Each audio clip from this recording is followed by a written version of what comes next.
പിന്നെ നമ്മൾ പറഞ്ഞു വില കൊടുത്താൽ മതിയാവുകയില്ല. അതേ പ്രകാരം ധാന്യപ്പൊടികളോ അതേ പ്രകാരം കേടുള്ളതോ ഒന്നും കൊടുത്താൽ മതിയാവൂല.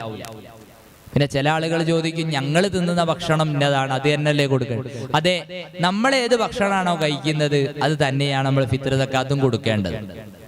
നമ്മൾ നല്ല ഉയർന്ന ഭക്ഷണം കഴിക്കുക. ഇത് വളരെ ഒരു ഉദാഹരണം പറയാ. ഒരു ഉദാഹരണം എന്നുള്ളതിലേക്ക് നമ്മൾ സാധാരണ 45 ഉറുപ്യ കിലോനുള്ളതായ അരിയാണ് നമ്മുടെ വീട്ടിൽ ഉച്ചക്കും രാത്രിയും ഒക്കെ വെക്കാറുള്ളത്. കൊടുക്കുന്നതോ 10 ഉറുപ്യന്റെ അരി. അത് പറ്റൂല. നമ്മൾ കൊടുക്കുന്ന അരി ഏതാണോ അതിനേക്കാൾ താഴ്ന്നതല്ല നമ്മൾ ഫിത്ർ സക്കാത്ത് കൊടുക്കേണ്ടത്. അത് കൊടുക്കാം, അല്ലെങ്കിൽ അതിനേക്കാൾ ഉയർന്നത് കൊടുക്കാം. അതിന് യാതൊരു കുഴപ്പമില്ല. നമ്മൾ പ്രത്യേകം ശ്രദ്ധിക്കേണ്ട കാര്യമാണ്. പിന്നെ ഈ കൂട്ടത്തിലൊരു മസാല, നമ്മള് ഈ മറ്റ് സക്കാത്ത് പോലെയല്ല കേട്ടോ ഫിത്ർ സക്കാത്ത്. മറ്റ് സക്കാത്ത് കൊടുക്കണമെങ്കിൽ അത്രയും സമ്പത്ത് നമ്മുടെ കയ്യിൽ വേണം, അല്ലേ? നമ്മളെ കണക്കനുസരിച്ച് 43,000 ഉറുപ്പ്യ ഉണ്ടെങ്കിൽ നമ്മളൊക്കെ ഫിത്ർ സക്കാത്ത് അല്ല മറ്റുള്ള സക്കാത്ത് കൊടുക്കണം, സക്കാത്തുൽ മാല് കൊടുക്കണം. ഒരു കച്ചവടക്കാരനാണ്, അദ്ദേഹത്തിന്റെ പീടികയിൽ അദ്ദേഹത്തിന്റെ ഷോപ്പിൽ 43,000 രൂപയുടെ സാധനം അല്ലെങ്കിൽ അതിനേക്കാൾ കൂടുതൽ ഉണ്ടെങ്കിൽ അതിന് നമ്മൾ സക്കാത്ത് കൊടുക്കൽ നിർബന്ധം. എന്നാൽ ഫിത്ർ സക്കാത്തിനെ സംബന്ധിച്ചിടത്തോളം അങ്ങനൊന്നും വേണ്ടിയില്ല. ഫിത്ർ സക്കാത്ത് നിർബന്ധമാകുന്നത് നമ്മൾ പറഞ്ഞു പെരുന്നാൾ രാവ് പകല്, പെരുന്നാൾ രാവിലും പകലിലും ആവശ്യമായ ഭക്ഷണം, വസ്ത്രം, പാർപ്പിടം ഇത് കഴിച്ച് ബാക്കിയുണ്ടെങ്കിൽ നമ്മൾ ഫിത്ർ സക്കാത്ത് കൊടുക്കൽ ബാധ്യതയാണ്. അപ്പൊ ഒരാളുടെ വീട്ടിൽ തീരെ അരിയൊന്നുമില്ല. പക്ഷെ റമദാനിൽ എന്ത് ചെയ്തീനു? പലരും മുദ്ദിന്റെ അരിയൊക്കെ കൊണ്ടു കൊടുത്തു. നമ്മൾ മുമ്പ് ക്ലാസ് പറഞ്ഞിട്ടുണ്ടല്ലോ, നോമ്പ് ഉപേക്ഷിച്ചതിന്റെ പേരിൽ ചിലപ്പോൾ മുദ്ദ് കൊടുക്കേണ്ടി വരും. അങ്ങനെ മുദ്ദിന്റെ അരിയൊക്കെ പലരും കൊണ്ടുപോയി കൊടുത്തു. കുറെ ആള് കൊണ്ടുപോയി കൊടുത്തു. അങ്ങനെ നോക്കുന്ന സമയത്ത് ഇയാളെ വീട്ടില് ഒരു 100 കിലോ 1 കിൻഡൽ അരി ഉണ്ട് എന്ന് സങ്കല്പിക്കുക. ഇയാളെ വീട്ടിലോ 6 മക്കളും ഉണ്ട്, ഇദ്ദേഹവും ഭാര്യയുണ്ട്. അപ്പൊ 8 ആളുടെ ഫിത്ർ സക്കാത്ത് കൊടുക്കണം. അപ്പൊ ഇതെടുത്ത് കൊടുക്കാൻ പറ്റുമോ?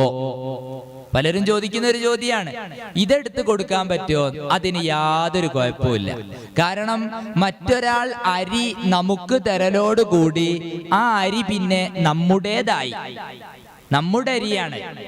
അപ്പൊ നമ്മുടെ അരിയായി കഴിഞ്ഞാൽ പിന്നെ നമുക്ക് കൊടുക്കുന്നതിനെന്താ, യാതൊരു കുഴപ്പമില്ല. അത് നമ്മൾ ശ്രദ്ധിക്കേണ്ട കാര്യമാണ്. അപ്പം നമ്മൾക്ക് പലരിൽ നിന്നുമായി ഫിദിയയുടെ മുദ്ദിന്റെ അരിയൊക്കെ റമദാനിന് കിട്ടിയിട്ടുണ്ട്. ഇതെല്ലാം വീട്ടിലുണ്ട്.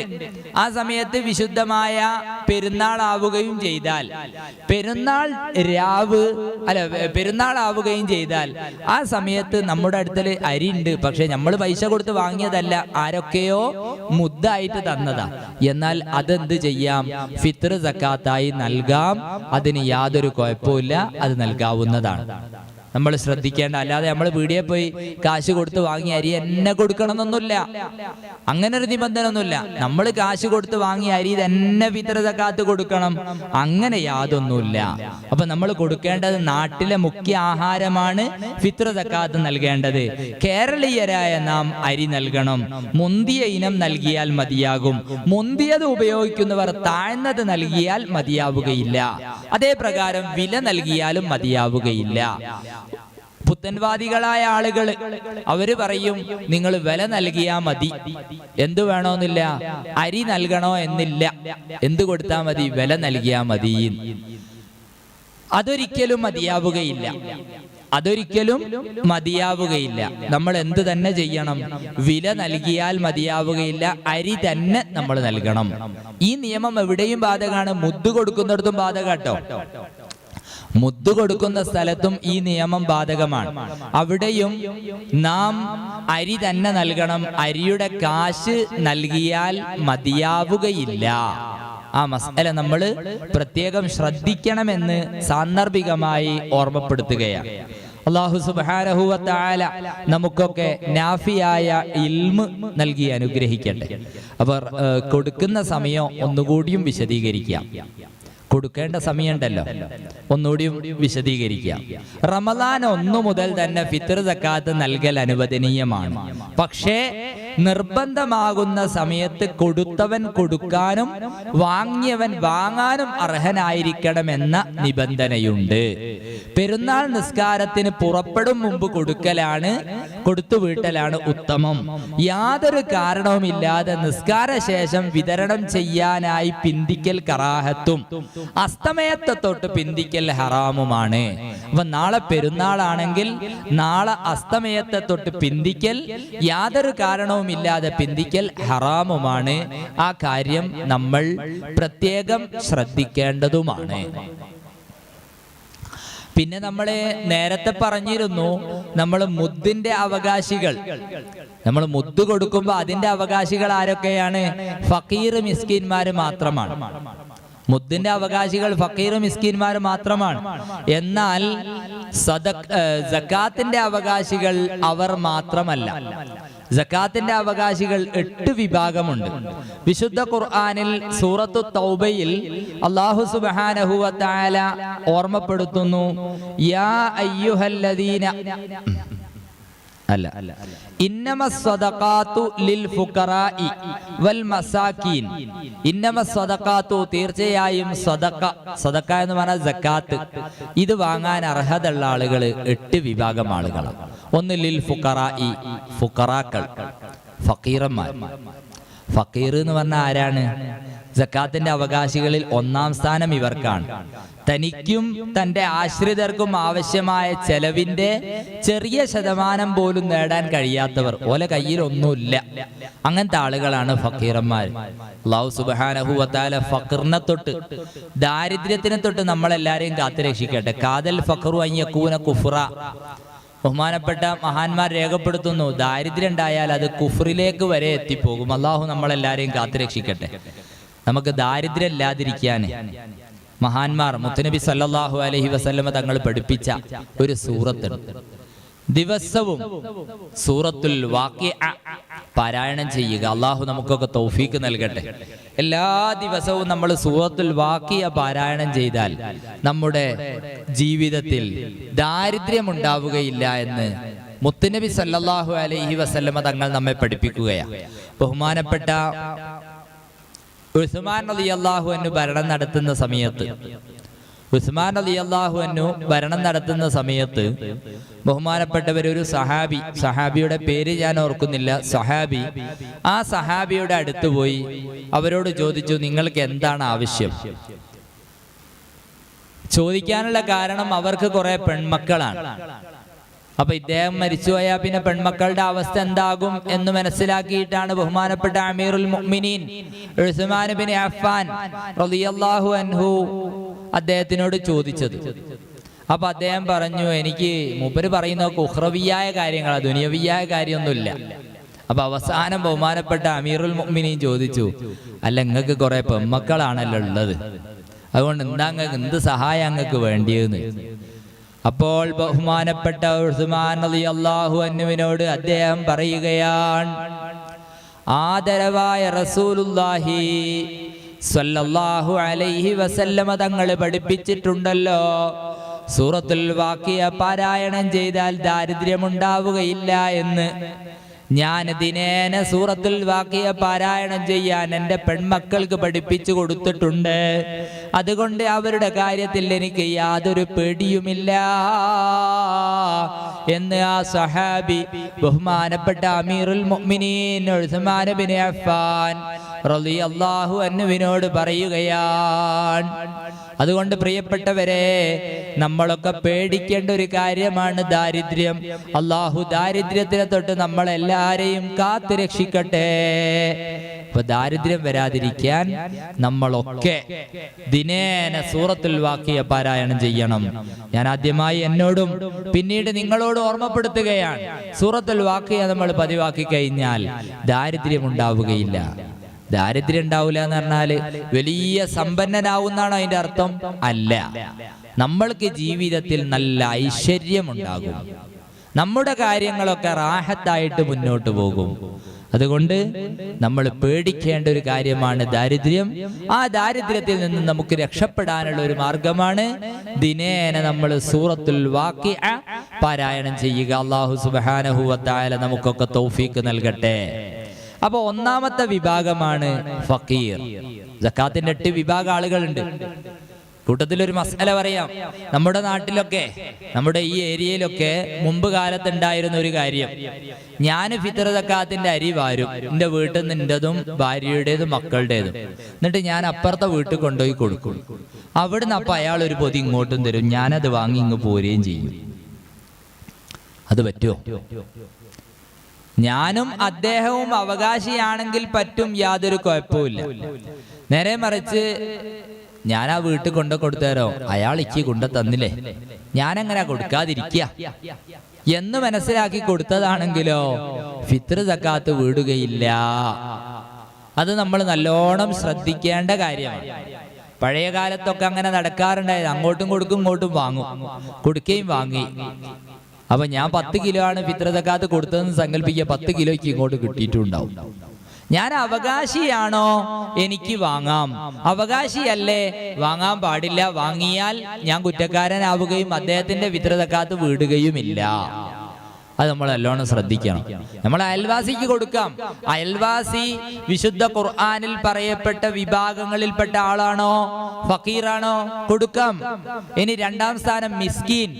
മിസ്കീൻ ആണെങ്കിലും കൊടുക്കാം.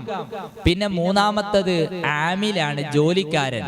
അത് സുൽത്താൻ, അതായത് ഇസ്ലാമിക ഭരണമുള്ള സ്ഥലങ്ങളിലൊക്കെ സക്കാത്ത് പിരിക്കാൻ വേണ്ടി ആളുണ്ടാവും. അത് ഇന്ന് നമ്മുടെ നാട്ടിലില്ല. പിന്നെ മറ്റൊന്നാണ് പുതുമുസ്ലിം, ഇസ്ലാമിലേക്ക് വന്ന ആള്. ഒരാള് ഇസ്ലാമിലേക്ക് വന്നിട്ടുണ്ടെങ്കിൽ അവർക്ക് നമ്മൾക്ക് സക്കാത്ത് കൊടുക്കാം. ഫിത്ർ സക്കാത്തും കൊടുക്കാം, മറ്റ് സക്കാത്തുകളൊക്കെ കൊടുക്കാം. പിന്നെ മറ്റൊന്നാണ് കടം കൊണ്ട് വലഞ്ഞവൻ. കടം കൊണ്ട് വലഞ്ഞവൻ എന്ന് പറഞ്ഞ ആരാണ്? ഒരാൾക്ക് 2 ലക്ഷം റുപ്യ കടമുണ്ട്, 4 ലക്ഷം റുപ്യ കിട്ടാനുണ്ട്. അങ്ങനത്തെ ആളാണോ? അല്ല. കടം കൊണ്ട് വലഞ്ഞവൻ എന്ന് പറഞ്ഞാൽ മതപരമായി അനുവദനീയമായ കാര്യങ്ങൾക്ക് വേണ്ടി കടം വാങ്ങുകയും അത് വീട്ടാൻ അവധിയെത്തി കഷ്ടപ്പെടുകയും ചെയ്യുന്ന ആള്. കൊടുക്കാൻ കഴിയുന്നില്ല,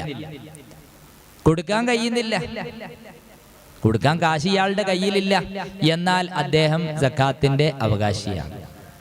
പിന്നെ ഈ കടത്തിൻ്റെത് പറയുമ്പോൾ ഇവിടെ 2 രൂപത്തിൽ കടക്കാരനാവലുണ്ട്.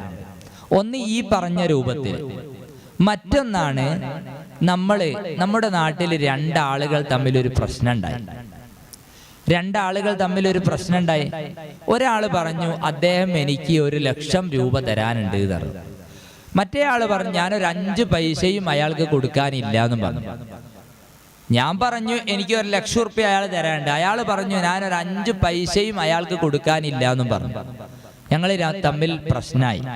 അപ്പം മസ്ലഹത്തിന് വേണ്ടി, അതായത് മധ്യസ്ഥത്തിന് വേണ്ടി ഒരാൾ വന്നു. അദ്ദേഹം പറഞ്ഞു നിങ്ങൾ 1 ലക്ഷം ഉണ്ട് എന്നാ പറയുന്നത്, ഇയാളോ ഒരു 5 പൈസ ഇല്ല എന്ന് പറയും. ഞാൻ നിങ്ങൾക്ക് ഒരു 50,000 അങ്ങ് തരാം, എന്നാ വിഷയം സോൾവ് ആകുമോ? അങ്ങനെ എന്താക്കി, ഒരു മസ്ലഹത്തിന് വേണ്ടി അദ്ദേഹം എന്ത് ചെയ്തു, ഒരു 50,000 റുപ്യ എനിക്ക് തന്നു. അദ്ദേഹം പണക്കാരൻ, അദ്ദേഹം കോടീശ്വരനാണ്. പക്ഷെ മൂപ്പരെ കീശേന്ന് എടുത്ത് തന്നതല്ല. മൂപ്പര് 4 ആളോട് കടം വാങ്ങി. ഒരാളോട് 20,000 വാങ്ങി, ഒരാളോട് 10, ഒരാളോട് 10, ഒരാളോട് 10, അങ്ങനെ 50,000 വാങ്ങി എനിക്ക് തന്നതാണെങ്കിൽ ഈ 50,000ത്തിന് കണക്കാക്കി മൂപ്പർക്ക് സക്കാത്ത് കൊടുക്കാം. മൂപ്പര് കടക്കാരനാണ്. നേരെ മറിച്ച് ഈ 50,000 മൂപ്പരുടെ കീശേന്ന് എടുത്ത് എനിക്ക് തന്നതായിരുന്നെങ്കിലോ സക്കാത്ത് കൊടുക്കാൻ പറ്റുകയുമില്ല. കാരണം അയാൾ കടക്കാരനല്ല. മറ്റേത് ഒരു മസ്ലഹത്തിന് വേണ്ടി, ഇസ്ലാമികമായ ഒരു നന്മക്ക് വേണ്ടി അദ്ദേഹം കടക്കാരനായതാണ്. അപ്പൊ അദ്ദേഹം കടക്കാരൻ എന്ന ലിസ്റ്റിൽ ഉൾപ്പെടുകയും സക്കാത്ത് കൊടുക്കുകയും ചെയ്യാം. നാട്ടിലെ വലിയ കോടീശ്വരനായിരിക്കാം, എങ്കിലും സക്കാത്ത് കൊടുക്കാം. എന്നാൽ അദ്ദേഹം സ്വന്തം കീശയിൽ നിന്നെടുത്ത് ആ മസ്ലഹത്തിന് മുൻപന്തിയിൽ നിന്നതാണെങ്കിൽ അദ്ദേഹത്തിന് സക്കാത്ത് കൊടുക്കാൻ പറ്റൂല. അത് നമ്മൾ നല്ലോണം ശ്രദ്ധിക്കേണ്ട ഒരു കാര്യമാണ്. അപ്പം 1 ഫക്കീർ, 2 മിസ്കീന്, 3 ജോലിക്കാരൻ, അതൊന്നും നമ്മുടെ നാട്ടിലില്ല. 4 പുതുമുസ്ലിം, 5 കടം കൊണ്ട് വലഞ്ഞവൻ, അതും നമ്മുടെ നാട്ടിലുണ്ട്. പിന്നെ മുക്കാത്തബ്, മോചനപത്രം എഴുതപ്പെട്ട അടിമ സമ്പ്രദായം ഇന്ന് നമ്മുടെ നാട്ടിലില്ല. അതുകൊണ്ട് ആ മോചനപത്രം എഴുതുക എന്ന് പറഞ്ഞ സമ്പ്രദായവും നമ്മുടെ നാട്ടിലില്ല. അപ്പൊ 6 എണ്ണായി. പിന്നെ മറ്റൊന്നാണ് ഇസ്ലാമിക യോദ്ധാവ്. ഇസ്ലാമിക യോദ്ധാവ് എന്ന് പറഞ്ഞാൽ ഇസ്ലാമിക രാജ്യം, ഇസ്ലാമിലെ നമ്മൾ ബദറിലും മുഹദിലും ഒക്കെ പങ്കെടുത്ത യോദ്ധാക്കളുണ്ടല്ലോ, അതുപോലത്തെ ആ സാഹചര്യവും ഇന്നില്ല, അതുകൊണ്ട് അതുമില്ല. പിന്നെ മറ്റൊന്നാണ് വഴിയാത്രക്കാരൻ. വഴിയാത്രക്കാരൻ എന്ന് പറയുമ്പോൾ പഴയ കാലത്തൊക്കെ മാസങ്ങളോളം യാത്ര ചെയ്യേണ്ടി വരും, മാസങ്ങളോളം യാത്ര ചെയ്യേണ്ടി വരുമായിരുന്നു. എത്തിന്ന് മറ്റൊരുത്തിലേക്ക് എത്തണമെങ്കിൽ മാസങ്ങളോളം എന്ന് പറഞ്ഞാൽ അന്നത്തെ തൊട്ട് സ്പീഡ് പോകുന്ന കാറോ പ്ലെയിനോ ട്രെയിനോ ഇല്ലാത്ത കാലല്ലേ, അന്ന് ഒട്ടകങ്ങളല്ലേ ഉള്ളൂ. ഒട്ടകത്തിന്റെ സ്പീഡ് എത്രത്തോളം ഉണ്ടാവും എന്ന് നമുക്കറിയാലോ. അപ്പൊ മാസങ്ങളോളൊക്കെ സഞ്ചരിക്കേണ്ടി വരും. ആ സമയത്ത് പോകുമ്പോൾ യാത്രക്കാരാണ് അവർ സക്കാത്ത്, അവരുടെ കയ്യിൽ കാശൊന്നുമില്ലെങ്കിൽ അവർക്ക് വേണ്ടതായ സാധനം നമ്മുടെ സക്കാത്തായിട്ട് കൊടുക്കാം.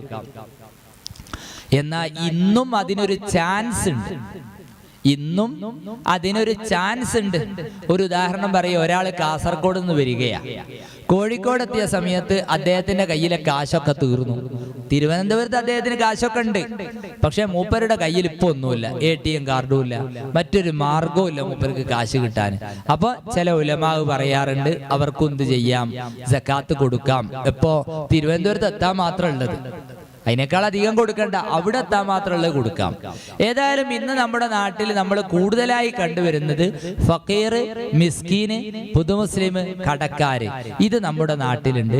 ഇങ്ങനത്തെ അവകാശികൾക്ക് സക്കാത്ത് കൊടുത്താലേ നമ്മുടെ സക്കാത്ത് വീടുകയുള്ളൂ.